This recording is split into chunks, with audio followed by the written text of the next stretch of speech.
अस्सलाम वालेकुम नाजरीन, हाईटेक न्यूज के खबरनामे में आपका खैर मकदम है। मैं हूं नेहा खान। नजर डालते हैं आज की अहम खबरों पर। हैदराबाद शहर में एक प्रेस रिलीज जिसमें तावान के लिए अगवा किए जाने वाले लोगों की गैंग को पकड़ा गया और उसी के मुतालिक जानकारी दी गई। जी हां, साइबराबाद पुलिस कमिश्नरेट की रामदुर्गम पुलिस ने तावान के लिए अगवा किए जाने वाले लोगों की एक बदनाम गैंग को पकड़ा है, जिसमें यह गैंग यरगमालियों के करीबी साथियों के साथ मिलकर साजिश किया करती थी और उनसे भारी रकम का मुतालबा किया करती थी। और इसी तरह से अब तक तेलंगाना और आंध्र प्रदेश रियासतों में ये गैंग 23 मामलात में मुलविस है। गिरफ्तार किए गए इन मुलजिमान के नाम और जानकारी कुछ इस तरह से है। गुंजापोगू सुरेश एटसूरी सन ऑफ जी राजू, जिसकी उम्र 31 साल है और जो कि ड्राइवर है, जो कि अत्तापुर हैदराबाद शहर का रहने वाला है। दूसरा मुलजिम Ballipara Venkat Krishna son of late Sheeshaiah, जिसकी उम्र 28 साल है, जो कि कृष्णा डिस्ट्रिक्ट आंध्र प्रदेश का रहने वाला है। मिस गुर्रम निकिता, जो कि आंध्र प्रदेश स्टेट की रहने वाली है। Ramgalla Raju at Laddu son of late Ravi, जिसकी उम्र 20 साल बताई जा रही है, जो कि प्राइवेट जॉब किया करता है और वो अंबेडकर नगर कॉलोनी मेहंदीपट्टनम हैदराबाद का रहने वाला है। Shinde Rohit son of S Sanjeev, जिसकी उम्र 19 साल है और वो वेजिटेबल वेंडर है, जो कि भोजागुट्टा मेहंदीपट्टनम हैदराबाद शहर का रहने वाला है। इन्हीं के साथ साथ Chandu rural of Kattal Venkat R Attapur Rajendra Nagar को भी गिरफ्तार किया गया है। बल्लीपारा वेंकट कृष्णा, जो कि इन केसों में मुलविस है, CR नंबर 247/2020U/सेक्शन 20B NDPS act of PS Jeedimetla Cyberabad, साथ ही CR नंबर 528/2022U/सेक्शन 364A IPC of PS Kukatpally Cyberabad. इस मुलजिम के पास से बरामद की गई चीजों की और गाड़ियों की तफसीलात कुछ इस तरह से है। 4 व्हीलर्स गाड़ियां, जो कि पहली white colour Swift Dzire tour car bearing registered number TS07HW5930 है और दूसरी car white colour Swift Dzire bearing registered number TS05EG2778 है। साथ ही 2 2 व्हीलर गाड़ियों को भी जब्त किया गया है, जिनमें पहली Honda Activa bike registered number KA03EY4188 है और दूसरी Honda Activa bike registered number TS07JC5695 है। इन सभी मुलजिमान को इसी तरह की मुजरिमाना हरकतों और कामों में मुलविस पाने की वजह से इन्हें गिरफ्तार किया गया है। साथ ही ये भी बता दिया जाए कि रामदुर्गम पुलिस की काबिल सताइश कोशिशों से मुतासिरा लोगों को 48 घंटों के अंदर अंदर मुलजिमान के हाथ से बचा लिया गया और तमाम मुलजिमान को गिरफ्तार कर लिया गया है। मज़कूरा गिरफ्तारियां Shri Nandpala Narasimha Reddy additional deputy commissioner ने की है। साथ ही जरूरी बात यह भी बता दी जाए कि commissioner of police Madhavpur Shri P Srinivas ACP Madhavpur Ramdurgam police team ने इस बदनाम रैंसम अगवा गैंग को गिरफ्तार कर लिया है। कमिश्नर ऑफ पुलिस ने SHO रामदुर्गम और उनकी टीम की सताइश की है और उनकी खूब तारीफ की है। पुलिस की बेहतरीन टीम जिन्होंने इन मुलजिमान को गिरफ्तार किया है कुछ इस तरह से है। Shri M Mahesh inspector of police, Shri K Chandrashekar DI of police, Shri V Srinivas police के SI, Shri K Manmadha Rao police के SI, Shri K Vijay police के SI, Shri B Pandaraiah, Shri S Anand Kumar, Shri P Prakash, Shri Mohammed Dastagiri, Shri P Gopinath. Police की इस शानदार टीम को उनके इस बेहतरीन काम के लिए बहुत जल्द बढ़िया अजर दिया जाएगा। ఐడెంటిఫై చేయడం వల్ల వేరే అక్కడ ఉన్నటువంటి పర్సన్స్ ఐడెంటిఫై చేసి డైల్ 100 కాల్ చేయడం వల్ల ఇదంతా ఈ ఎపిసోడ్ అంతా ఎక్స్పోజ్ అయింది. సో ఆ ఎక్స్పోజ్ అయ్యేసరికి వాళ్ళు పోలీసులు ఎంతపడుతుంటే ఈ విక్టిమ్ తోనే మనకి అందరికి కాల్ చేయించారు. సో నేను ఇది నాకున్నటువంటి ఫైనాన్షియల్ కమిట్మెంట్స్ డిస్కస్ చేయడానికి వెళ్తున్నాను, దీంట్లో ఎలాంటి కిడ్నాప్ లేదు అనేటటువంటిది. అయినా కూడా పోలీసులు చాకచక్యంతో 48 అవర్స్ లో వీళ్ళందరినీ అదుపులోకి తీసుకోవడం జరిగింది. ఈ ఎంటైర్ ఇన్వెస్టిగేషన్ లో కూడా ఎంతో ఓపికతో సహకరించినటువంటి ప్రింట్ అండ్ ఎలక్ట్రానిక్ మీడియా కూడా మేము ప్రత్యేకంగా ధన్యవాదాలు తెలియజేస్తాం.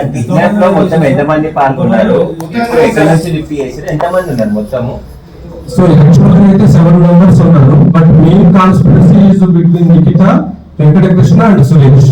మిగతా వాళ్ళని జస్ట్ హైలైట్స్ చేసుకున్నారు. అయితే సో ఎవరు సమాచారం ఇచ్చారు సార్? నిఖిత ఇచ్చిందా? లేదండి, అక్కడ ఉన్నటువంటి వేరే పర్సన్స్ ఐడెంటిఫై చేసి 900 కాల్ చేశారు. అక్కడికి వెళ్ళినటువంటి పెట్రోల్ మొబైల్ అక్కడికి వెళ్ళి వాళ్ళు అడిగినప్పుడు ఈ అమ్మాయితో పాటు ఉన్నటువంటి అతన్ని కిడ్నాప్ చేశారు అని చెప్పి చెప్పడం జరిగింది. సో ఆమెను మనం నిఖితాను అప్పుడు ప్రశ్నించారు. కార్డ్ వచ్చింది, రేజ్ చేయడానికి 48 గంటల సమయం ఎందుకు పట్టింది సార్? ఏదైనా సరే ఒక ఇష్యూని మనం 360 degrees లో యాంగిల్ లో అబ్జర్వ్ చేయాలి. ఏదైనా సరే డిటెక్ట్ అయిన తర్వాత మనకి అది చాలా చిన్నది అనిపిస్తుంది. బట్ డిటెక్ట్ అయ్యేటప్పుడు మేము చాలా సిస్టమేటిక్ ప్రొసీజర్ ఫాలో అవ్వాలి. విక్టిమ్ కి సంబంధించి ఎట్టి పరిస్థితుల్లో ప్రాణహాని లేకుండా మనం రెస్క్యూ చేయాలి. అది సో 48 hours లో ఇంత మిస్టరీ ఛేదించడం అనేది చాలా ప్రాక్టికల్ స్కిల్స్ తో కూడుకున్నటువంటి పని. దీనికి అన్ని రకాలుగా మేము SOP ఫాలో అయ్యి మేము రెస్క్యూ చేయడం జరిగింది. ఇనిషియల్ గా ఆమెకు ఫిర్యాదు చేసే ఇంటెన్షన్ లేదు. బట్ డైల్ 100 మనం అక్కడికి వెళ్ళినప్పుడు అక్కడ ఎవరైతే డైల్ 100 చేశారో వాళ్ళు ఈ నిఖితాన్ని చూపించారు. ఈమెతో ఉన్నటువంటి అతన్ని కిడ్నాప్ చేశారు, ఈమెకు అతని గురించి తెలిసే అవకాశం ఉందన్నప్పుడు మేము ఆమెను ప్రశ్నించాము. ప్రశ్నిస్తే ఇనిషియల్ గా అట్లాంటిది ఏం లేదు, బలవంతా లేదో లాక్కుపోయారని చెప్పింది. But later she has to reveal everything.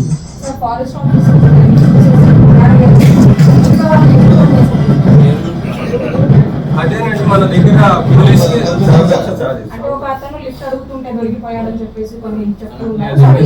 So అందుకని ఎలాంటి స్పెక్యులేషన్స్ కి తావు లేకుండా జరిగినటువంటి ఇన్వెస్టిగేషన్ మొత్తాన్ని మేము ముందు పెడుతున్నాము. సో అక్కడ మనం అన్ని డైరెక్షన్స్ లో మనం టీమ్స్ ని పంపించడం జరిగింది. సో మనకి ఈ టోల్ ప్లాజాస్ దగ్గర కానీ ఇంటి దగ్గర కానీ ఏదైతే వెహికల్ లో వాళ్ళ సేఫ్టీ డిజైన్ లో ఫస్ట్ కిడ్నాప్ చేశారో దాన్ని ట్రాక్ చేశాము.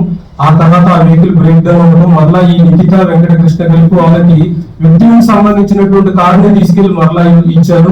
సో ఆ కార్ లో మరలా వాళ్ళు వెళ్తున్నప్పుడు అక్కడ ఫారెస్ట్ చెక్ పోస్ట్ దగ్గర వీళ్ళందరూ మాస్క్లు వేసుకొని ఉంటాం. మాస్క్ లో ఉన్నప్పుడు వాళ్ళు ఫారెస్ట్ అఫీషియల్స్ కి అనుమానం వచ్చి వివరాలు అడిగినప్పుడు వెంటనే ఇతను రివీల్ చేయడం ఇట్లా హైదరాబాద్ నుంచి కిడ్నాప్ చేస్తున్నారని అప్పటికే మనం అన్ని చోట్ల हिंदुस्तान के सभी सुप्रीम कोर्ट और हाई कोर्ट्स के जजेस के लिए एक खास पैगाम, एक वेब सीरीज, एक फिल्म ब्लैक जस्टिस जो कि हिंदुस्तान से जुड़े केसेस और इंसाफ पर बनाई गई है। इसमें बताया गया है कि हिंदुस्तान में 5 crore cases district high court और सुप्रीम कोर्ट में आज भी इंसाफ का इंतजार कर रहे हैं। उनकी फैमिलीज आज भी इंसाफ की उम्मीद में जिंदा है, यानी कि 30 करोड़ लोग इंसाफ की उम्मीद में आज भी अदालतों के चक्कर काट रहे हैं। साथ ही इस फिल्म के जरिए इस बात पर भी रोशनी डाली गई है कि इन 5 करोड़ पेंडिंग केसेस के साथ साथ इससे पहले एक और जुडिशियल सिस्टम मौजूद होता है जिसे तहसीलदार, SDF, ADM, DM कमिश्नर कहा जाता है, जहां पर चकबंदी के मुकदमे चल रहे हैं जो कि इस 5 करोड़ केसेस में शामिल नहीं हैं और वहां पर भी इतनी ही तादाद के केसेस अभी भी चल रहे हैं। लिहाजा इस फिल्म, इस वेब सीरीज ब्लैक जस्टिस के जरिए हिंदुस्तान की प्रेजेंट यानी कि हाल की सिचुएशन को बताते हुए उस पर रोशनी डालते हुए हिंदुस्तान के अंदर किए जाने वाले इंसाफ को बताया जा रहा है जो कि नाक के बराबर है। हिंदुस्तान के कोर्ट्स में पड़े हुए ये पेंडिंग केसेस के मुतालिक और उनसे जुड़े लोगों की परेशानियों के मुतालिक इस फिल्म में बताया गया है और सभी को चाहिए कि वो इस वेब सीरीज को ज़रूर देखें और हमारे हिंदुस्तान के जुडिशियल सिस्टम और इंसाफ की उम्मीद में बैठे हुए लोगों की हालात पर गौर करें। कपिल जी, मैं आपको धन्यवाद देता हूं और ये फिल्म बनाने के लिए, ये वेब सीरीज बनाने के लिए बहुत बहुत धन्यवाद। कहां का सत्यमेव जयते, कहां का सत्यमेव जयते, कहां का सत्यमेव जयते। सुप्रीम कोर्ट के जजेस, हाई कोर्ट के जजेस जरूर इसको देखें और आत्मचिंतन करें कि भारत की न्याय प्रणाली कहां पहुंच गई है। भारत में टोटल 5 करोड़ केसेस तो वो हैं जो district court, high court, supreme court में है। इसका मतलब 5 करोड़ परिवार न्याय की आशा में बैठा हुआ है। ऑन एन एवरेज एक परिवार में 6 आदमी रख लीजिए, तो यानी 30 करोड़ लोग न्याय की आस लगाए बैठे हुए हैं। 30 करोड़ का मतलब एक अमेरिका, 30 करोड़ का मतलब 15 ऑस्ट्रेलिया, 30 करोड़ का मतलब 7 कनाडा, 30 करोड़ का मतलब 1.5 ब्राजील। इतने लोग भारत में न्याय की आस में बैठे हुए हैं और ये 5 करोड़ केस तो वो है जो district court, high court, supreme court में है। इसके पैरेलल हमारे देश में एक और जुडिशियल सिस्टम है, उसको कहते हैं तहसीलदार, एसडीएम, एडीएम, डीएम, कमिश्नर, जहां पे चकबंदी के मुकदमे चलते हैं। वो इस 5 करोड़ में काउंटेड नहीं है। जो तहसीलदार के यहां मुकदमा होता है, एसडीएम के यहां मुकदमा होता है, एडीएम के यहां होता है, डीएम के यहां होता है, चकबंदी अधिकारी जिसको सीओ कहते हैं, डीडीसी कहते हैं, एसओसी कहते हैं, वो एक इसके पैरेलल में है और 5 करोड़ मुकदमे वहां पे भी चल रहे हैं। इसका मैं लाइव एग्जांपल देना चाहूंगा भारत की ब्लैक जस्टिस सिस्टम का। 1985 में जौनपुर में एक 10 बीघे जमीन का मुकदमा शुरू हुआ था। अभी वो सबसे नीचे पायदान पे है, जिसको कहते हैं चकबंदी अधिकारी। 1985 में मुकदमा शुरू हुआ, 2023 आ गया, लगभग 37 साल बीत चुके। 37 साल में यह नहीं तय हो पाया कि असली विल कौन सी है। 2 लोगों ने क्लेम किया, वो कह रहे हैं मुझे विल मिली है, वो कह रहे हैं मुझे विल मिली है। 37 साल में यह नहीं डिसाइड हो पाया असली विल किसकी है। अगर मान लीजिए आज डिसाइड हो जाए तो सीओ के बाद एसओसी, एसओसी के बाद डीडीसी, डीडीसी के बाद हाई कोर्ट, हाई कोर्ट के बाद सुप्रीम कोर्ट, यानी अभी 35 साल और लगेगा, 70 साल लगेगा। सेकंड जनरेशन मुकदमा लड़ रही है, ऑलरेडी सेकंड जनरेशन मुकदमा लड़ रही है और इसी स्पीड से काम हुआ तो मुझे लगता है 3rd जनरेशन आके मुकदमा जाके तब जाके सुप्रीम कोर्ट पहुंचेगा। दूसरा एग्जांपल, एक ग्लेरिंग एग्जांपल आपको देता हूं। 1971 के वॉर में पाकिस्तान में बम फेंकने वाले, पाकिस्तान के फौजियों के बहुत सारे बैंकर तोड़ने वाले एक कर्नल कबोत्रा है, पंचकुला में रहते हैं। दुश्मनों को उन्होंने दांत तोड़ दिए। आज 2000 से उनके मकान पे किसी ने कब्जा किया हुआ है, 2023 आ चुका है। 23 साल में वो अपने मकान को नहीं छुड़ा पाए। अभी मामला पंचकुला की डिस्ट्रिक्ट कोर्ट में है, उसके बाद चंडीगढ़ हाई कोर्ट जाएगा, फिर सुप्रीम कोर्ट जाएगा। तो 23 साल में वो सबसे नीचे पायदान पे है। वास्तविकता यह है, अंग्रेज चले गए, अंग्रेजी कानून यहीं छोड़ गए, अंग्रेजी व्यवस्था यहीं छोड़ गए। यह व्यवस्था भारत में न्याय देने के लिए नहीं बनी थी। यह जो न्यायिक जुडिशियल सिस्टम था भारत में जो बनाया गया, वो केवल और केवल भारत को लूटने बांटने के लिए बनाया गया था।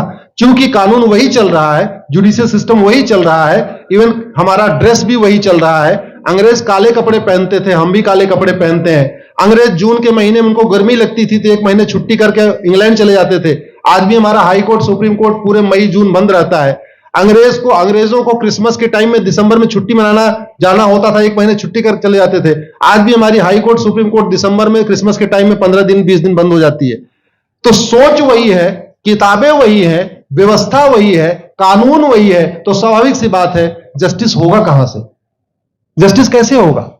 हम 2023 में 1860 का इंडियन पिनल कोड लेके घूम रहे, 1861 का पुलिस एक्ट लेके घूम रहे, गवाहों के बयान 1872 के कानून से हो रहे। हमने सब कुछ वर्ल्ड क्लास कर लिया, लेकिन अपने जस्टिस सिस्टम को कंपेयर करने की कोशिश ही नहीं किया। जितने में एक एयरपोर्ट बनता है, एक एयरपोर्ट बनाने में 25,000 करोड़ की लागत आती है। अगर हमारी सरकारों ने एक एयरपोर्ट की कीमत जुडिशियल सिस्टम पे खर्च कर दिया होता तो हमारी न्यायिक व्यवस्था अच्छी हो गई होती। आज घटिया, चूंकि अकाउंटेबिलिटी नहीं है, जुडिशियल सिस्टम में कोई अकाउंटेबिलिटी नहीं है, किसी के साथ न्याय हो जाए अन्याय हो जाए कोई फर्क नहीं पड़ता। निर्दोष को जेल हो जाए, जज की कोई अकाउंटेबिलिटी नहीं, दोषी को बेल हो जाए, जज की कोई अकाउंटेबिलिटी नहीं। लाखों लाख लोग जेल में सड़ रहे हैं, लाखों धोखेबाज भ्रष्टाचारी बाहर घूम रहे हैं। मूल कारण है ब्लैक जस्टिस सिस्टम। आपने बहुत अच्छा आपने इस पे वेब सीरीज बनाया है और इस देश में world class airport, world class highway, world class shopping mall, सब कुछ वर्ल्ड क्लास बना लिया। इनफैक्ट अपना मोबाइल का डेटा सुरक्षित रखने के लिए हमारे सांसद, विधायक, जज आईफोन भी यूज करते हैं। अमेरिका का आईफोन यूज करते हैं हमारा डेटा सुरक्षित हो जाए, लेकिन भारत सुरक्षित हो जाए उसके लिए यह नहीं देखते कि जापान में कौन सा कानून है, अमेरिका में कौन सा कानून है, सिंगापुर में क्या अच्छा चल रहा है। कनाडा में रेंट का मामला एक डेट में खत्म होता है। सिंगापुर में अभी कुछ दिन पहले एक व्यक्ति के पास 900 ग्राम गांजा पाया गया, उसको फांसी हुई है। दोबारा वहां ड्रग स्मगलिंग होगी क्या? तो भारत में चाहे वो ड्रग स्मगलिंग है, माफिया राज है, ह्यूमन ट्रैफिकिंग है, इन सब के लिए हमारा जस्टिस सिस्टम जिम्मेदार है। कोई भी अपराध होता है उसमें 2 पक्ष होता है, एक पीड़ित, एक अपराध करने वाला। जो पीड़ित होता है वो चाहता है जल्दी उसको न्याय मिल जाए, अपराध करने वाला चाहता है मुकदमा लंबा चले। भारत का न्यायिक सिस्टम अपराध करने वाले के साथ खड़ा है। बलात्कारी चाहता है उसका मुकदमा 30 साल चले और मुकदमा 30 साल चलता है। भू माफिया चाहता है कि गरीब की जमीन पे कब्जा कर ले, उसका मुकदमा 50 साल चले और आज की डेट में मुकदमा 50 साल चल रहा है। इसका मतलब वर्तमान न्यायिक सिस्टम बलात्कारी के पक्ष में है, भू माफिया के पक्ष में है, ड्रग स्मगलर के पक्ष में है, ह्यूमन ट्रैफिकर के पक्ष में है, नक्सलियों के पक्ष में है, माओवादियों के पक्ष में है, जो लोग देश विरोधी काम कर रहे हैं उनके पक्ष में है। 40 साल 50 साल के बाद किसी व्यक्ति ने मिलावट करके लोगों का स्वास्थ्य खराब कर दिया, उसको 50 साल के बाद सजा हो रही है। इस बीच उसने कम से कम पता नहीं कितने लोगों का और भी कर दिया। तो ये जो जस्टिस सिस्टम होता है दवा की तरीके काम करता है। जैसे दवा अच्छी होती है बीमारी तुरंत ठीक हो जाती है, अगर दवा घटिया होती है तो बीमारी बढ़ जाती है। दवा खाने के बाद शरीर एज इट इज नहीं रहता, या तो बीमारी ठीक होती है या तो बीमारी बढ़ती है। अगर कोई आदमी एक गांव में किसी के साथ कुछ गलत कर दे, उसको 6 महीने के अंदर सजा हो जाए, साल भर के अंदर हो जाए, दूसरा अपराध वहां नहीं होगा। लेकिन अगर उस व्यक्ति को पनिशमेंट नहीं मिला तो स्वाभाविक सी बात है उसने उसको और मोटिवेट कर दिया। कहते नहीं ऐसे बुखार है, तुरंत 2 गोली खाइए बुखार ठीक हो गया, लेकिन अगर आपने दवा नहीं खाई या गलत दवा खा लिया तो टाइफाइड होगा या निमोनिया होगा। दुर्भाग्यवश ये हमारा जस्टिस सिस्टम यही कर रहा है। आज की डेट में जितनी समस्याएं हैं, चाहे वो घूसखोरी है, जमाखोरी है, मिलावटखोरी है, कालाबाजारी है, नशा तस्करी है, मानव तस्करी है, सोना तस्करी है, ड्रग स्मगलिंग है, या नक्सलवाद है, या माओवाद है, या कट्टरवाद है, जो भी समस्याएं हैं, उसका एक बहुत बड़ा कारण यह है कि हमारा जस्टिस सिस्टम उसको टैकल नहीं कर पा रहा है, उसको पकड़ नहीं पा रहा है, और इसीलिए भारत में अराजकता है। मैं तो इतने जानता हूं, ऐसी कोई बीमारी नहीं जिसकी कोई दवाई नहीं, ऐसी कोई समस्या नहीं जिसका कोई समाधान नहीं। हम हर चीज के लिए बाहर से चीजें खरीदते हैं, तो हम ये क्यों नहीं देख रहे हैं कि आखिर चाइना का जस्टिस सिस्टम कैसा है, सिंगापुर का कैसा है, कनाडा का कैसा है, फ्रांस का कैसा है और अमेरिका का कैसा है। हम क्यों नहीं बेस्ट प्रैक्टिसेस उनकी अडॉप्ट कर लेते। दुनिया के कई देशों ने नार्को पॉलीग्राफ ब्रेन मैपिंग कानून बना दिया। मेरी बहन दीपिका नारायण बैठी हुई है, ये लगातार फॉल्स केसेस के खिलाफ, इनको मैं देखता रहता हूं, एक्टिव रहती है। एक कानून बन जाए नार्को पॉलीग्राफ ब्रेन मैपिंग और कंप्लेन पे अंडरटेकिंग ले लिया जाए कि जो कुछ मैं शिकायत कर रहा हूं इसके लिए मैं अपना नार्को पॉलीग्राफ ब्रेन मैपिंग कराने के लिए तैयार हूं, हजारों की संख्या में फेक केसेस खुद ही खत्म हो जाएंगे। आज की डेट में लोग जुडिशरी की लापरवाही के साथ साथ फर्जी केस से परेशान है, फर्जी गवाही से परेशान है, फर्जी एफआईआर से परेशान है, हजारों परिवार परेशान है।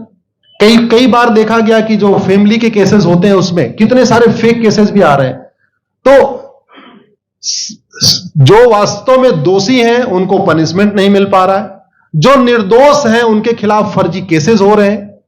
आज की डेट में गांव में एक दबंग अगर जमीन कब्जा कर लेता है, किसी की हिम्मत नहीं पड़ती उसके खिलाफ कोई गवाही दे दे। लोगों को अपनी जमीन छुड़ाने में 30-30 साल लड़ना पड़ रहा है, 35 साल लड़ना पड़ रहा है। अगर 30 साल 35 साल के बाद कक्कड़ जी उसको अपनी जमीन मिल भी गई तो उसके साथ न्याय कहां हुआ।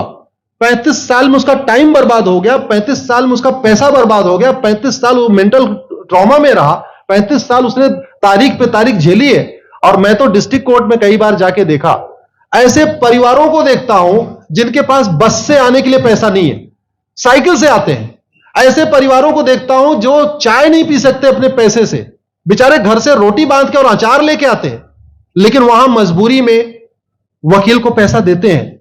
तो हमारी कोर्ट कचहरी वास्तव में दलाली का अड्डा बन गया है, हमारी कोर्ट कचहरी भ्रष्टाचार का अड्डा बन गया है। और मैं दुख के साथ कहना चाहूंगा, अदालतों में न्याय हो नहीं रहा है बल्कि न्याय बिक रहा है। जिनके पास पैसा है वो उन्होंने कितना बड़ा क्राइम किया हो, मर्डर किया हो, रेप किया हो, उनको जमानत हो रही है, और जिनके पास नहीं है वो बेचारे जेल में सड़ रहे हैं। कई बार तो देखा गया, मैंने मेरे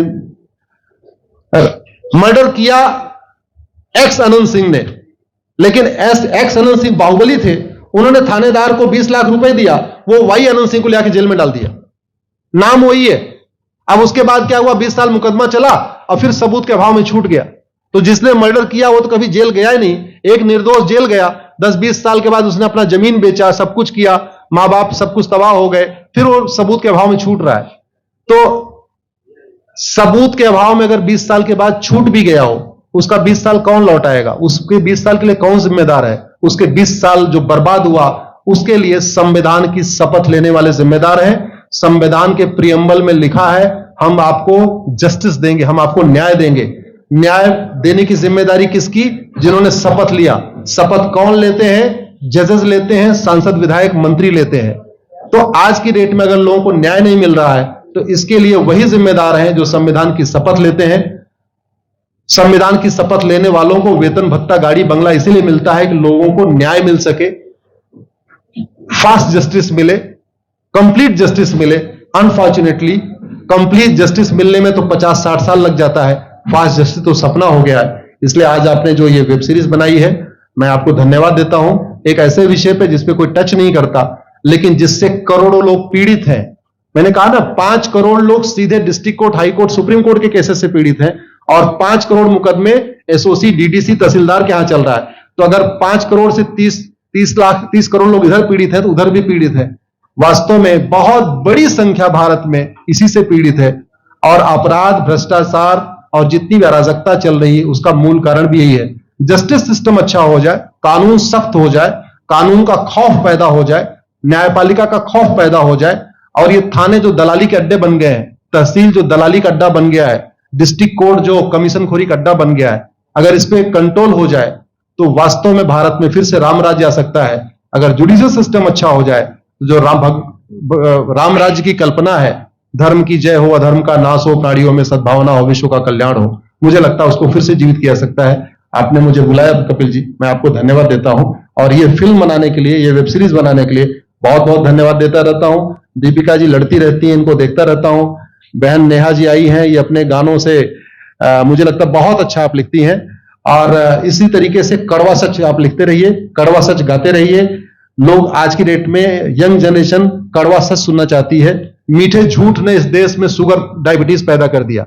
भारत केवल लोग डायबिटीज से नहीं पीड़ित हैं बल्कि हमारी व्यवस्था को डायबिटीज हो चुका है और उस डायबिटीज को दूर करने के लिए नेहा राठौर जैसी बहनें जो सही बात कह रही हैं, दीपिका जी सही बात कह रही हैं। आप लोग जो है बहुत अच्छा काम कर रहे हैं और आपने, कक्कड़ साहब आपने बनाया वेब सीरीज, आपको विशेष आभार, धन्यवाद देता हूं।